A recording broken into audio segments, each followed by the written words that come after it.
Oi, pessoal, tudo bem? Hoje a gente vai terminar o nosso filo Cordados, esse conteúdo, trabalhando os grandes grupos aves e mamíferos. Então, eu trago aqui para vocês de novo a nossa árvore filogenética com os cordados, que a gente veio conhecendo algumas características deles, né, nas últimas aulas. E hoje a gente vai trabalhar aqui o grupo dos mamíferos e também o grupo das aves.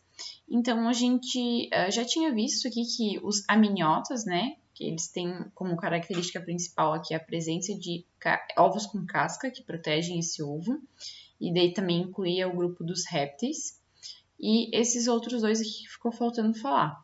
Além disso, os mamíferos têm uma característica que é exclusiva deles aqui e bem importante também no quesito evolução, que é a presença de pelos de glândulas mamárias. Tanto os mamíferos quanto as aves, eles são animais considerados homeotermos, ou seja, são animais que eles conseguem manter a sua temperatura interna constante, eles têm um padrão, diferente dos répteis que a gente viu na aula anterior, que eles diferem a sua temperatura conforme a temperatura do ambiente. Então, quando está muito quente, o réptil ele fica com a sua temperatura interna mais quente, e quando está frio, fica mais frio. Varia conforme a temperatura do ambiente. Aqui não, esses dois grupos, as aves e os mamíferos, eles conseguem controlar a sua temperatura. Eles são o que a gente diz de homeotermos, tá? E além disso, eles são endodermos, porque essa temperatura que é padrão e que é controlada, ela provém de dentro, endo de dentro. Então, eles conseguem fazer essa temperatura através de reações metabólicas do seu próprio corpo, do seu interior. Então, a temperatura nas aves e nos mamíferos, ela varia ali aproximadamente a 40 graus, aí dependendo do animal.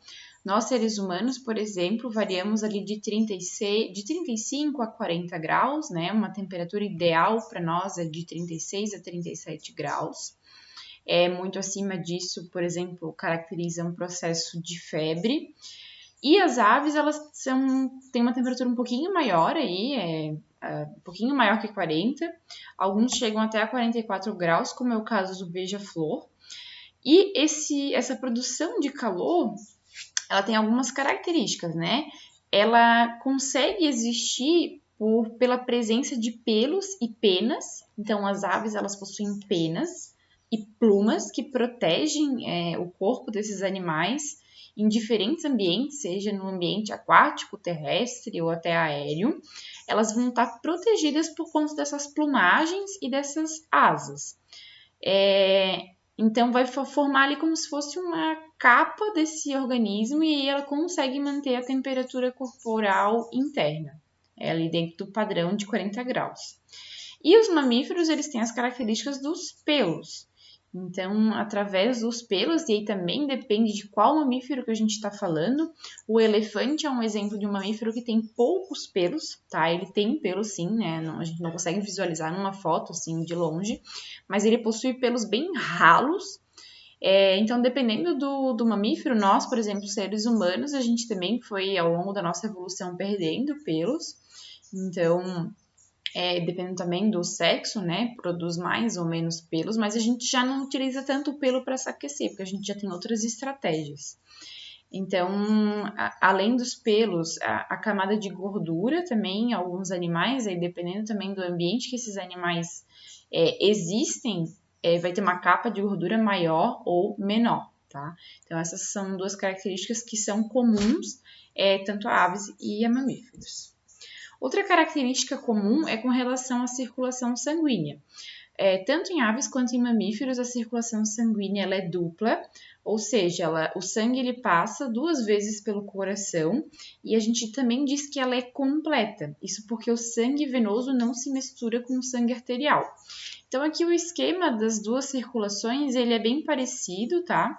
A única coisa que muda aqui é que a aorta, ela nas aves, ela é voltada para a direita e nos mamíferos ela é voltada para a esquerda. Mas então vamos pegar aqui o exemplo dos mamíferos para a gente entender como é que funciona, tá? Lá dos tecidos das partes diferentes dos nossos organismos de mamíferos, esse sangue que sai, né, que a gente chama de venoso, então ele está rico em gás carbônico e pobre em oxigênio, lembrando que o gás carbônico ele é produzido durante a respiração celular lá nos meus tecidos. Então ele sai aqui, chega na veia cava, essa veia cava ela leva esse sangue pobre em oxigênio aqui para o meu átrio direito do coração. Esse átrio direito bombeia o sangue para o ventrículo direito e do ventrículo direito o sangue ele é bombeado para o pulmão, tá? Então ele bombeia, né? Faz a punção e bombeia através da artéria pulmonar para o pulmão.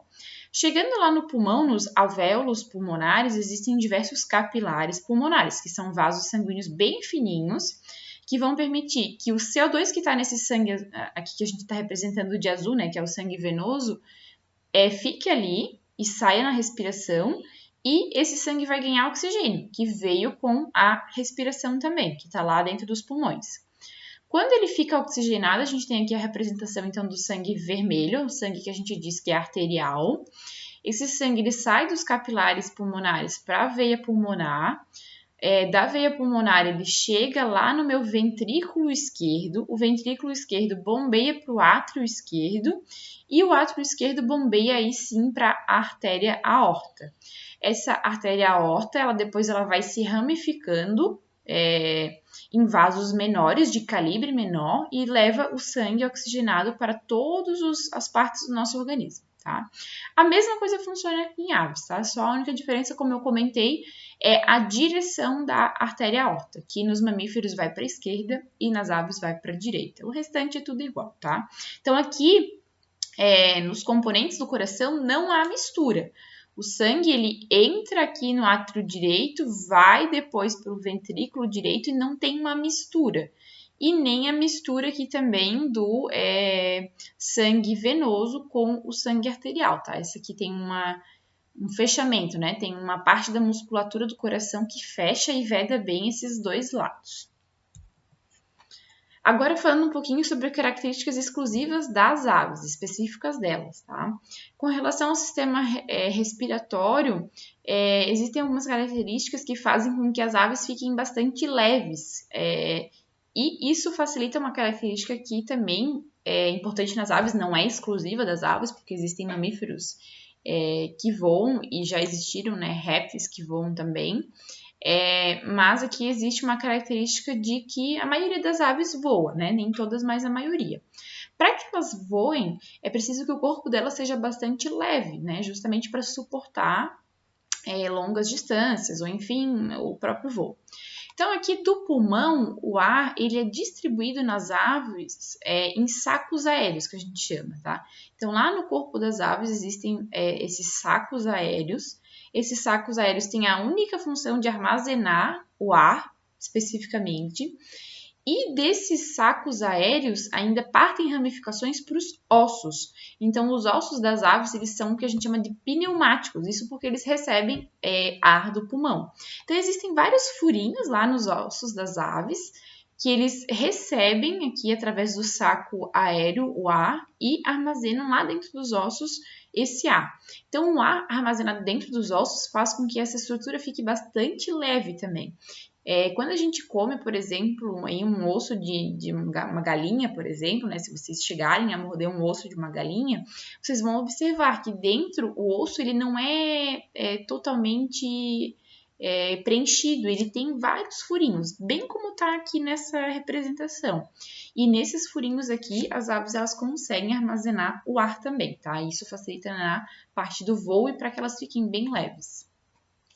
Outras características que fazem com que as aves fiquem bastante leves e que também permite que elas voem é a união de alguns ossos. Então, existem alguns ossos que em outros grupos eles são separados, a gente já conhece, já sabe que são separados, nas aves eles são unidos.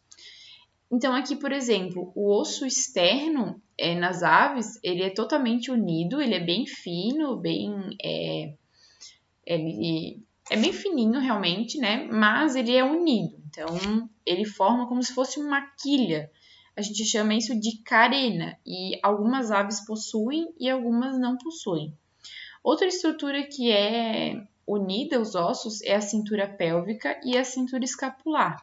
A cintura escapular, por exemplo, é uma estrutura que vai sair dali as asas. Então, os membros anteriores das aves, principalmente para as que voam ali, tem uma importância essa estrutura ser unida para que haja ali uma maior resistência. Aí, com relação a ter ou não a carena ali, aquela estrutura de quilha, a gente consegue dividir as aves em 2 grandes grupos. As carenatas, que são as aves que possuem essa carena, como aqui, por exemplo, a arara. Então, a arara é uma ave que voa, por exemplo, e voa bem. E quem não tem essa carena é chamado de ratitas. Daí são aves que não possuem essa estrutura e a maioria delas não voa, tá? E aí temos exemplo aqui do avestruz. O avestruz não é uma ave que voa. Ele até consegue, assim, dar os seus pulos, mas a característica principal do avestruz, por exemplo, é a corrida. Então, elas são aves que são excelentes corredoras. Não tem ali a estrutura boa para voar, mas conseguem correr muito bem, muito rápido. Outra estrutura que eu falei também, que permite não só a questão do controle de temperatura, mas também o voo, são as penas e as plumas. E, além disso, as aves elas ainda conseguem ali ter essas estruturas formadas por queratina. A queratina é uma proteína que fica bem leve também e que ajuda no isolamento térmico. Então, as aves elas possuem essas estruturas que auxiliam também no voo. Existem alguns músculos que são ligados às estruturas ósseas também que fazem a parte do voo, como os grandes peitorais e os pequenos peitorais. Esses músculos eles vão estar auxiliando então no batimento das asas dessas aves. Aqui tem um exemplo de uma ave que tem uma envergadura bastante grande e consegue atingir uma altura bem grande e também voar por muito tempo, que é a gaivota. Uma outra característica específica das aves é a questão de utilizar alguns sentidos muito bem. Então, aqui tem uma estrutura que chama siringe. Ela está acoplada aqui à traqueia das aves e essa siringe ela é responsável pelo canto. Não só pelo canto, mas de todos os sons que as aves produzem, né? Independente se for o da galinha, né? Dos galos e até os cantos dos pássaros. Tudo quem faz é essa estrutura aqui, a siringe. As aves também elas têm uma audição muito boa, então elas conseguem através do canto e de qualquer som emitido por outros indivíduos, elas conseguem reconhecer que são da mesma espécie, por exemplo, através da sua audição. Então, se elas estão numa distância muito grande, houve um indivíduo que é da mesma espécie ou de uma espécie que pode ser predadora ou até alimento dessa ave, ela corre atrás e consegue, através da audição boa, chegar a esse outro animal. A questão também da coloração das penas. Então, algumas espécies têm cores muito atrativas a outros animais. A questão da reprodução também. Então, geralmente nas aves, os machos que têm uma plumagem mais bonita para conseguir fisgar a fêmea ali, né? Eles fazem tanto o canto das aves quanto a plumagem são requisitos ali na hora da cópula, na hora de conhecer uma fêmea, né, e conquistar essa fêmea. Uma outra característica interessante é com relação ao sistema digestório, né? Ele obviamente é fechado, completo, né, com boca e ânus, e uma série de estruturas aqui que tem uma importância na alimentação dessas aves. E aí eu destaco algumas coisas. O esôfago nas aves, ele tem um aumento em uma determinada área que a gente chama de papo. Esse papo aqui, ele é utilizado como um princípio ali de digestão. Depois, a comida que está no papo, ela vai para um estômago químico, então com substâncias químicas que vão começar ali a digerir o alimento. Depois do estômago químico, ele vai para um estômago que a gente chama de mecânico, mais conhecido como moela. Então, o alimento aqui previamente digerido vai para a moela e na moela acontece uma trituração. As aves, elas não têm dentes, então elas só têm o bico aqui, né? O bico ele só serve para capturar o alimento e para outras coisas que não sejam com relação à alimentação. Então ele não vai fazer nenhuma parte de mastigação, nada mecânico aqui na boca. O bico ele só auxilia ali, dependendo do tipo, do formato do bico, a captura do alimento.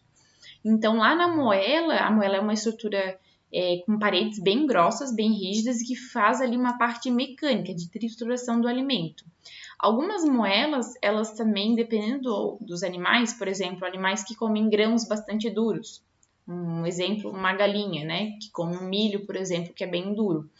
Ela também se alimenta de pedras ou grãos de areia. Justamente esses grãos de areia, eles ficam retidos lá na moela e aí eles fazem eles auxiliam essa trituração mecânica, tá? Então é por esse o motivo da moela, essa estrutura tão rígida. Depois, esse alimento ele sai daqui da moela, vai para o intestino, onde pode ser absorvido. Depois que ele é absorvido, ele vai pelos vasos sanguíneos para todas as regiões do corpo. E por fim, a gente chega à cloaca. A cloaca ela é uma estrutura que recebe tanto o que a ave não quis, né? A parte nutricional que ela não quis absorver. E também recebe a parte do rim também, né? O líquido que é filtrado pelo corpo, a água que não precisa mais e todos os compostos que não servem mais para essa ave. E também recebe, no caso das fêmeas ali, a parte do óvulo. Aqui é colocado os espermatozoides do macho e ocorre então ali a parte da fecundação também nessas aves. Com relação à classificação das aves, eu trouxe aqui para vocês algumas ordens de aves. A primeira aqui é a ordem dos reiformes, então são, como exemplo aqui, as emas. A ordem dos casuariformes, como exemplo, os emus, esse animal bem bonito aqui. A ordem dos apterigiformes, como os quives, eles são aves bem pequenininhas, assim. Eles têm mais ou menos o tamanho de uma galinha e eles são característicos lá da Nova Zelândia. Tá? É um animal que não tem em outros lugares do mundo, é mais nessa região. Também a ordem dos estrutioniformes, que são os avestruzes. Aqui tem um filhotinho, um ovo bem bonitinho. Eles são animais bem grandes também. O ovo aqui parece pequeno, mas é grande, né? O ovo de um avestruz ele pode chegar a 1,5 kg, então é um ovo bem grandão, né?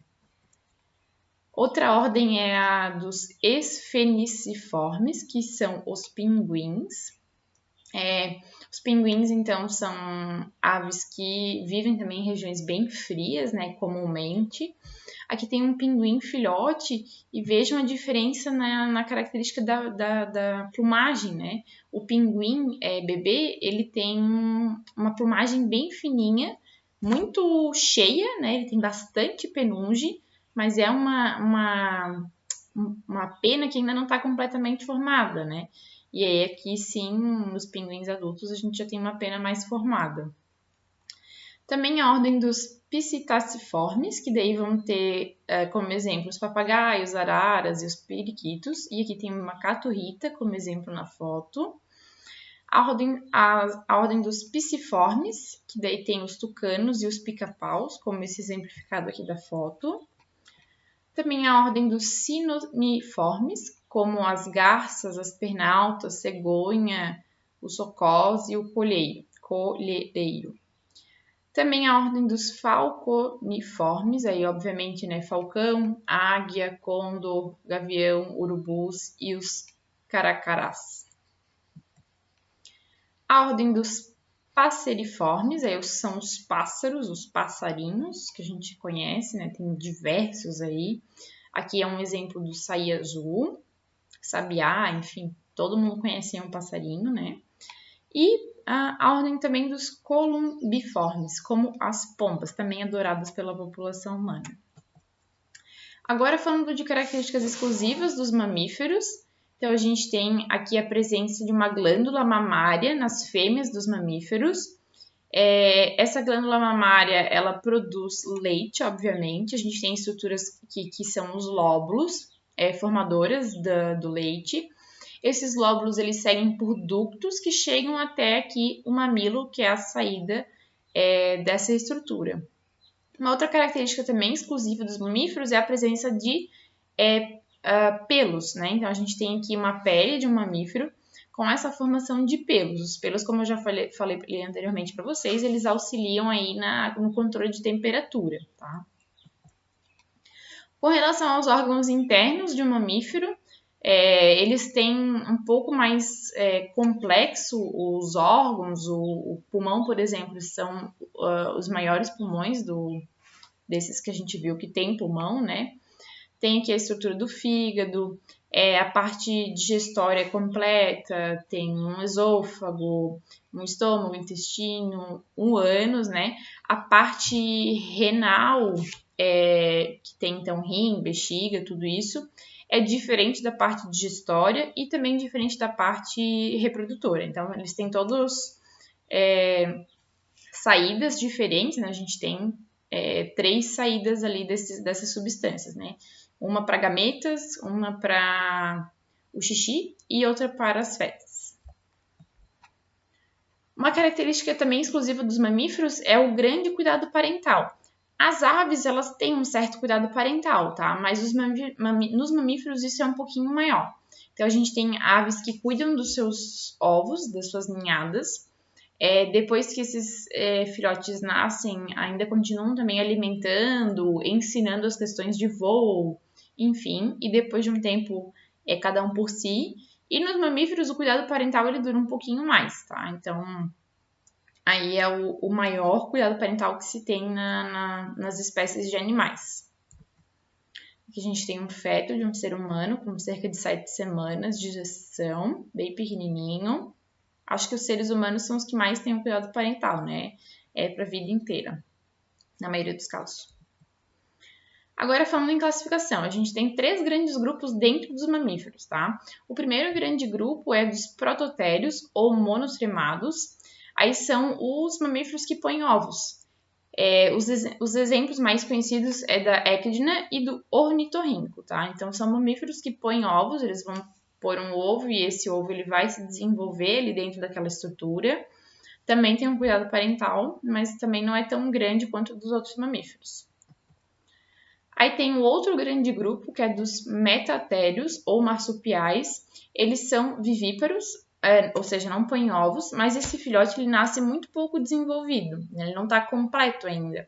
Então, esse filhote ele fica numa bolsa, no caso dos cangurus, dos gambás, dos koalas, ele fica numa bolsinha, onde nessa bolsinha ele tem um contato direto com as glândulas mamárias, ele fica bem quentinho, bem protegido ali, e ele termina o seu desenvolvimento embrionário dentro dessas estruturas, dentro do que a gente chama de marsúpio.